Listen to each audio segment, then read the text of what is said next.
आत्ताच पाऊस पडून गेला होता. सगळीकडे पाणी साचलेलं होते. म्हणजे मोठी सर येऊन गेलेली असावी.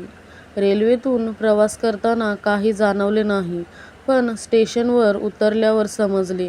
गावच्या स्टेशनवर रात्रीच्या वेळी सामसूम असते. रमेश स्टेशनच्या बाहेर आला. घरी जायला कुणीची सोबत मिळते का बघू लागला. पण कोणी नजरेला आले नाही. रात्रीचे 8 वाजून गेले होते. त्याने आईबाबांना फोन लावायचा प्रयत्न केला, पण लागतच नव्हता. त्याची पंचाईत झाली होती.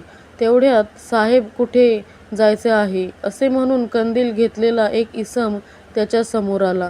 अरे, या माणसाला आपण कसे बघितले नाही? कुठून आला हा?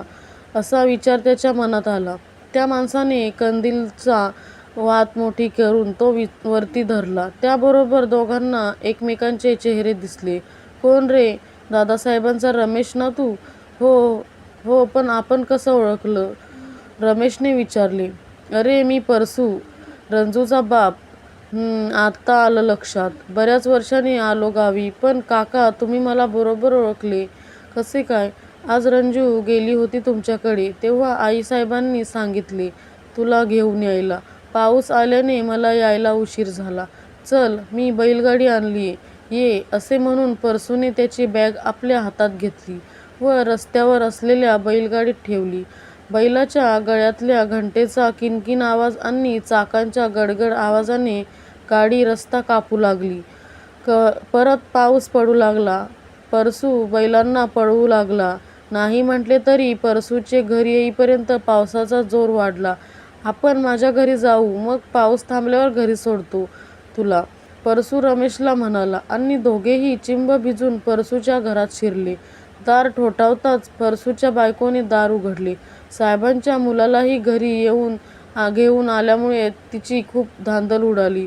रमेशचे कपडे पूर्ण ओले झालेले, बदलणे भागच होते. त्याने बॅग उघडली, कपडे घेऊन बाथरूमच्या दिशेने गेला. तेवढ्यात रंजनाने त्याला थांबवून गरम पाणी दिले. त्याची अंघोळ उरकेपर्यंत तिच्या आईने भात व मासे तळून तयार ठेवले होते.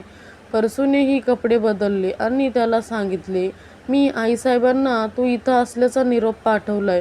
पाऊस थांबला तर पोचवतो, नाहीतर उद्या सकाळी. हे कळल्यावर त्याला हायसे वाटले. तळलेल्या माशांचा वास पसरला होता. त्याची भूक चांगलीच चाळवली होती. एवढ्या दिवसांनी मासे खायला मिळाले, वरून वेगळ्या पद्धतीचे. त्याने जेवणावर ताव मारला. पावसाने रौद्ररूप धारण केले होते. सोसाट्याचा वाराही वाहत होता. झाडेही कोलमडून पडत होती. परसूकडे राहिल्याने बरे झाले होते. निरोप देऊन ते पोरगही परतलं. वाटेत झाडे पडल्याची बातमी त्या पोरानेच दिली होती. भरपेट जेवणाने व थकल्यामुळे रमेशचे डोळे जड झाले होते. रमेश तिथंच झोपून गेला. सकाळचे 6 वाजले होते. रमेशला जाग आली. पहिल्यांदा त्याला कळलेच नाही तो कुठे आहे. गडबडून तो उठून बसला. मग रात्रीचं सगळं त्याला आठवलं. तो उठून बाहेर आला. बाहेर सगळं हिरवंगार दिसत होतं. ते पाहून तो सुखावला. मनात विचार आला, एक कप गरम चहा मिळाला असता तर. एवढ्यात चहाचा कप रंजनाने त्याच्या समोर धरला. असेही मनकवडी आहे की काय? कालही आंघोळीला गरम पाणी मिळालं असतं तर, असा विचार करायला आणि तिने आणायला एकच गाठ पडली होती. त्याने सुप्रभात रंजना म्हणून तिच्याकडून कप घेतला. तिनेही त्याला शुभ सकाळ म्हटले व ती आत जायला निघाली. त्याने तिला थांबवलं. रंजना, तुझा चहा घेऊन ये, खूप बोलायचं आहे तुझ्याशी. ती हसत आत गेली व स्वतःचा चहा घेऊन आली. दोघं बाहेर गप्पा मारू लागले. खरं म्हणजे रंजना व रमेश एकाच शाळेत होते. रंजना पहिलीत व रमेश 7वीत. लहानपणापासून रंजना त्याच्याकडे जायची. सगळी मुलं खेळतात तशीच खेळायला. 7वीनंतर रमेश मोठ्या शाळेत तालुक्याला गेला. पण त्याचं खेळणं, बागडणं व अभ्यास चालूच होता. रंजनाला अभ्यासात काही अडचण आली तर तिला तो समजावून सांगायचा. रंजनाही नंतर तालुक्याला मोठ्या शाळेत जाऊ लागली. पण रमेशचं कॉलेज सुरू झालं होतं तेव्हा त्याच्या मैत्रीत थोडा फरक पडला. रंजनाही 10वीत असल्याने अभ्यासाला लागली. रमेशने इंजिनिअरिंग पूर्ण केलं व अजून पुढील शिक्षणासाठी तो फॉरेनला गेला. रंजनाला 10वीत उत्तम गुण मिळाले व तिला शिष्यवृत्तीही मिळाली. दादासाहेबांनी पण ती हुशार असल्याने पुढील शिक्षणास तिला मदत केली. आता तिने 12वीची परीक्षा दिली होती आणि त्याकरिता त्याला तिच्याशी बोलायचे होते. रंजना आता वयात आली होती. परसूची मुलगी असली तरी नाकीडोळी उजवी होती. रंग गव्हाळ आणि लांबलचक केस. कुणाचेही लक्ष जावे अशी ती उठून दिसत होती आणि अशी सुंदर बालपणीची रमेशची ती मैत्रीण होती. अभ्यासामुळे मैत्रीत थोडा दुरावा आला होता. आता 12वी नंतर तिला काय करायचे आहे हे त्याला जाणून घ्यायचे होते. रंजना, पुढे काय करायचा विचार आहे? कुठली शाखा निवडणार? अरे, 12वीचा निकाल तर येऊ दे. तो येईलच ग, पण तू काही तरी ठरवलं असशील ना? तुझा स्वतःचा निर्णय फार महत्त्वाचा आहे. दुसरं कोणी काही सांगतं असेल तरी आपण स्वतः आपल्याला जास्त आवडतं तेच करायचं असं मला तरी वाटतं. बघ, विचार कर एकदा. एवढ्यात परसू चहा पीत पीत तिथे आला. अरे रमेश बाबा, लवकरात उठलात? काय म्हणते तुमची अमेरिका? परत जाणार का तिथे? नाही काका, परत नाही जाणार. पण मुंबईत चांगल्या कंपनीत नोकरी मिळाली. पाऊस थांबलाय. मी निघतो आता घरी. थांब, समोरचा गणेश घरी पोचवेल. त्याच्या स्कूटरवरून ये आत गरम गरम थालीपीठ खायला. थालीपीठचे नाव काढताच रमेशच्या तोंडाला पाणी सुटले. न्याहारी झाल्यावर रमेशने सुटकेस उघडून एक पॅकेट रंजनाच्या हाती दिले. एवढ्यात गणेश आला. सर्वांना टाटा करून तो त्याच्याबरोबर निघाला. रंजनाने ते पॅकेट उघडले तर त्यात अत्तराची बाटली, चॉकलेट्स व तिकडचे खास दागिने होते. रमेश घरी पोचला तेव्हा पाऊस पूर्ण थांबला होता व रविराजमध्ये डोकावण्याचा प्रयास करत होता. सकाळ खूपच प्रसन्न वाटत होती. रमेशला तर कधी आईसाहेबांना भेटतो असे झाले होते. सतत 2 वर्ष तो घरापासून लांब होता. तो घरी पोचताच त्याची दृष्ट काढून व ओवाळणी करून आईसाहेबांनी त्याला आत घेतले. आईला नमस्कार करून तो आईच्या कुशीत शिरला व त्याचा सगळा शीण नाहीसा झाला. दादासाहेबही पूजा करून आले. त्याचेही तो पाया पडला. नंतर त्यांच्या गप्पा सुरू झाल्या. सारे नोकर चाकरही त्याला भेटून गेले. रमेशचे घर खूप मोठे होते. म्हणजे एक वाडाच. पूर्वी घरात लोक व नोकर चाकर खूप होते. सगळे एकत्र राहत होते. पण मुलांच्या शिक्षणाची चांगली सोय नसल्यामुळे एक एक जण पांगले. पण सणवाराला सगळे घरी येत असतात. त्यांचा एकुलता एक रमेश अगोदर मुंबईत, नंतर 2 वर्ष अमेरिकेला शिक्षण घेऊन आला. त्याला उच्च पदाची नोकरीही मिळाली होती. रुजू व्हायच्या अगोदर तो गावी आईवडिलांना भेटायला आला होता. रमेश श्रीमंतीत वाढलेला असला तरी त्याची राहणी वागणूक साधी होती. 2 दिवसानंतर दादासाहेबांनी पार्टी ठेवली व त्याप्रमाणे त्याचे आमंत्रणाचे निरोपही पोचवले होते. घरचे सगळे आता भेटतील म्हणून रमेश खूप आनंदित झाला. गावातली पार्टी म्हणजे शहरी लोकांसारखी नसते, तर गावी श्री सत्यनारायणाची पूजा घालतात. जवळचे खास व घरचे लोक बोलवतात. नातेवाईकांनी एकत्र येऊन सगळ्यांच्या कल्याणाकरिता देवपूजा घालून देवाने सगळ्यांचे भले करावे हाच एक उद्देश असतो. पूजेच्या रात्री भजन मंडळी करून भजनाचा कार्यक्रम व नंतर शास्त्रीय गायनाचा कार्यक्रम ठेवला होता. सर्वांच्या चहापाण्याची व्यवस्थाही केली होती. दुसऱ्या दिवशी माशाचा खास पद्धतीचा जेवणाचा कार्यक्रम. त्यात वेगवेगळ्या प्रकारचे मासे व त्यांचे वेगवेगळे पदार्थ. एक पर्वणीच असते. रमेशचे सर्व नातलग व त्याची मुले-बाळे एकत्र जमल्याने 2 दिवस खूप मज्जेत व आनंदात गेले. रमेशला लहानपणीचे दिवस आठवले. असेच घर भरलेले असायचे. घरात सगळे जमल्यामुळे घरात एक उम्मत, प्रसन्नतेचं वातावरण जाणवत. एक वेगळाच आनंद उपभोगता येतो. तसाच या 2 दिवसात त्याला मिळाला. त्याला तो आनंद दादांमुळे मिळाल्याने त्याला त्याचे आभारही मानले. आपल्या मुलाला गावचं आकर्षण असल्याने त्यांना जाणवले. शहरात जरी नोकरीधंदा केला तरी आपल्या गावाकडे अधूनमधून येत राहील याची त्यांना खात्री झाली. रमेशला संपूर्ण गावात फेरफटका मारायचा होता. त्याने दादांना विचारले. दादांनी त्याला परसू व रंजनालाही बरोबर घेऊन जायला सांगितले. आईसाहेबांनी सगळ्यांचे खाणे-पिणेही परसूकडे दिले. रमेशचे गावचे 2 मित्रही त्यांच्यात सामील झाले. भल्या सकाळी सगळी निघाले. गावची शेती, मंदिर, परिसरानंतर ते नदीकडे गेले. नदी म्हटली की गावच्या मुलांना त्यात पोहण्याची इच्छा होती. परसूसकट सगळ्यांनी पाण्यात उड्या मारल्या. रमेश थोडा घाबरला. त्याला पोहता येत नव्हते. पण नदीत पोहणे त्याला अवघड वाटले. सवय नव्हती ना. पण त्याच्या मैत्रिणी त्याला ओढून पाण्यात नेले. हळूहळू भीती कमी होऊ लागली व तोही पोहू लागला. काठावर रंजना त्याच्याकडे कौतुकाने पाहत होती. तिलाही त्याचे नवल वाटले. एवढी वर्षे बाहेर असून गावातल्या पोरांसारखा पोहत होता. तसे पाहिले तर रंजनालाही पाण्यात उतरावे असे वाटले होते. पण ती त्याच्या जेवणाच्या तयारीला लागली. रमेशने सगळा गाव बघून घेतला व मनात बरेच गावच्या भल्याकरिता मनसुबे रचले. एव्हाना त्याची व रंजनाची बरीच दोस्ती जमली होती. तिच्या पुढच्या शिक्षणाची काळजी त्याला वाटू लागली. कारण तिच्या आईवडिलांना तिचे आणखी शिक्षण नको होते. रमेश गावी असतानाच तिचा 12वीचा निकाल लागला. त्यातही तिला 97% गुण मिळाले. तिचे पालक तिला पुढे शिकवायला तयार नव्हते.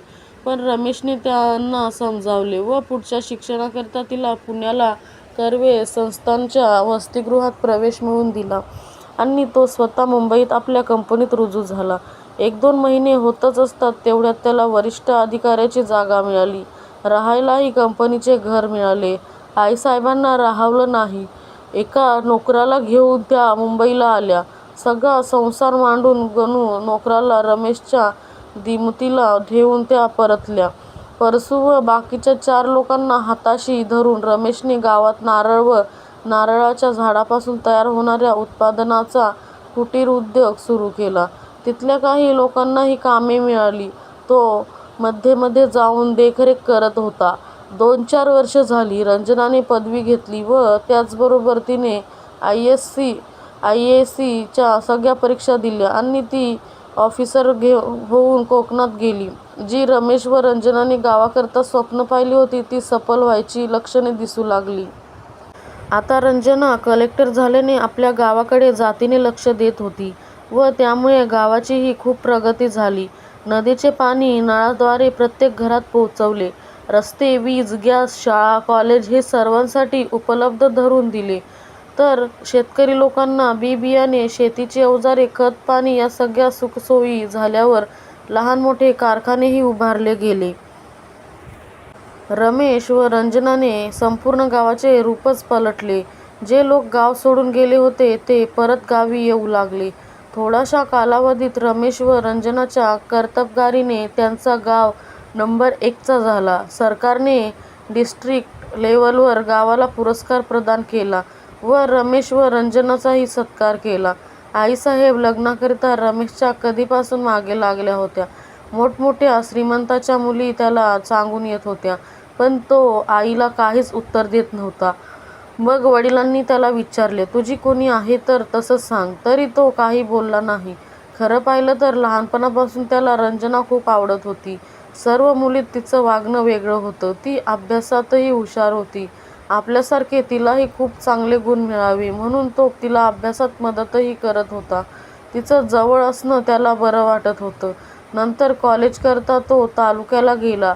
त्याचा अभ्यास वाढला. उच्च शिक्षणाकरिता मुंबई व नंतर अमेरिकेला गेला. भेटीगाठी बंदच झाल्या होत्या. तरी बऱ्याच वेळी तो एकटाच तिच्याशी संवाद साधायचा. असे का होते त्याला कळत नव्हते. तिच्या मनात काय आहे हे त्याला माहीत नव्हते आणि तिला विचारण्याचे धाडस त्याच्यात नव्हते. 2-4 वर्षे गावच्या विकासासाठी त्या दोघांनी घालवली. कामकाजाकरता दोघं खूप वेळा जवळ आली. पण गावच्या विकासाचे ध्येय होते व नितळ मैत्रीच्या नात्याने ते वागत होते. त्याला तिला विचारावं असे बऱ्याच वेळी वाटले पण संधी मिळालीच नाही. आईसारखी लग्नाची गोष्ट काढते तेव्हा आपण रंजनाला विचारावं असं वाटलं. आता दादांनी त्याला विचारले, तुझी कोणी असेल तर सांग. वाटलं त्यांना सांगावं पण पंचाईत होती. रंजनाला कौल माहीत नव्हतं रंजनाचं. तो जाणून घेण्याचं त्याने तिला फोन लावला आणि सांगितलं, एका महत्त्वाच्या कामासाठी भेटायला तुझ्या ऑफिसमध्ये येतोय. फोन बंद केला व तो निघाला. त्याला पाहून तिने विचारले, का एवढ्या घाईत? फोनवर का नाही सांगितलं? थांब, मला थोडं पाणी पिऊ दे. तिने ग्लास त्याच्या पुढे सरकवला. त्याच पाणी पिऊन झाल्यावर तिने विचारले, बोल आता, काय काम निघालं? रमेशने ओठांवरून जीभ फिरवली व पटकन बोलला, रंजू, मला तुझ्याशी लग्न करायचे आहे. तू तयार आहेस का? त्याच्या या प्रश्नाने ती अवाक झाली. तिने स्वप्नातही विचार केला नव्हता रमेश असं काय विचारेल. याचा लहानपणापासूनची मैत्री वयात येताच कधी प्रेमात बदलली हे तिलाही कळले नव्हते. तिच्याही मनात प्रेमाचा अंकुर उमलला होता, पण बोलायची सांगायची सोय नव्हती. आपल्या वागण्यातून कुणाला कळता कामा नये म्हणून दक्षता घेत होती ती. त्याच्याकडे बघतच राहिली. तू करशील माझ्याशी लग्न का नाही? ती पटकन बोलून गेली. त्याने तिचा हात पकडला व थँक्स अ लॉट रंजू म्हणून किंचित दाबला. संध्याकाळी भेटू असं सांगून तो घरी गेला. रंजनाने ही गोड बातमी आपल्या आई वडिलांना कळवली. त्यांना बरं वाटलं, पण शंका आली. आईसाहेब मान्य करतील रंजूला? कितीही शिकली तरी एका नोकराची मुलगी. त्यांना रंजनाची काळजी वाटू लागली. इकडे रमेश जेवणाच्या वेळी घरी पोचला. आनंदाचे उधाण फुललेले होते. उतावळा नवरा, गुडघ्याला बार्शिंग. प्रमाणे आईने विषय न काढताच तो आपणहून म्हणाला, तुम्ही लग्नाचे म्हणत होता ना? त्याबरोबर आईसाहेब म्हणाल्या, मग उद्याच मुलीला घेऊन यायचा निरोप पाठवतो. संध्याकाळी 5 वाजता चालेल ना? अगं आई, मला रंजनाशी लग्न करायचं आहे. काय? आईसाहेब जवळजवळ किंचाळल्याच. अरे, ती शिकली सावरली तरी शेवटी परसूची एका गड्याची मुलगी. लग्न काय खेळ वाटला तुला? 2 घराण्यांचा मिलाप असतो. त्याचं कुळ काय? आपलं खानदानी घराणे. लोक काय म्हणतील? नाही, हे शक्यच नाही. तिचा विचार तू सोडून दे आणि त्या देशपांड्यांच्या मुलीशी लग्न कर. ती आपल्या घराला शोभेल अशीच आहे. एवढा वेळ गप्प असलेल्या दादासाहेबांनी तोंड घातले. रमेश, माझी तुला परवानगी आहे. तू खुशाल रंजनाशी लग्न कर. आम्ही आमची घराणीच कुरवाळत बसलोय. आमची घराणी व बुद्धिमत्ता आता नाही राहिली. आमच्याकडे आमची प्रतिष्ठा आम्हीच गोंजारायची. ती गड्याची मुलगी असली तरी आज एक नामवंत डिस्ट्रिक्ट कलेक्टर आहे. ती जर सून म्हणून आपल्या घरी आली तर आपली प्रतिष्ठा, आपल्या घराण्याची इज्जत वाढेलच. इथं वर्ण जात बघू नका, तर माणूस व माणुसकी बघा. गावची तर प्रगती झाली. रमेश, आता रंजनाचा हात पकडून तुझ्या घरची प्रगती कर. हे दादासाहेबांचे बोलणे ऐकून रमेशने त्यांना कडकडून मिठी मारली. तेव्हा त्यांच्या कानात दादासाहेब बोलले, लहानपणीपासून तुम्ही खेळत होता ना, तेव्हापासून मी रंजनाला सून म्हणूनच पाहत होतो. रमेशला आनंदाचा आणखी एक धक्का बसला. नंतर रमेश व दादासाहेबांनी आईसाहेबांना नीट पटवून दिले व रमेशच्या मनधरणीने त्यांनीही मग होकार दिला. दादासाहेबांनी रंजनाच्या आईवडिलांना बोलावून घेतले. ते लोक दबत आले होते, पण दादासाहेबांनी त्यांना दिलेल्या मानाने त्यांना भरून आले. थोड्या वेळाने रंजनाला घेऊन रमेशही आला. सगळ्यांनी एकत्र देवाला नमस्कार केला. रमेश आणि रंजनाने दोघांच्या आईवडिलांचे आशीर्वाद घेतले.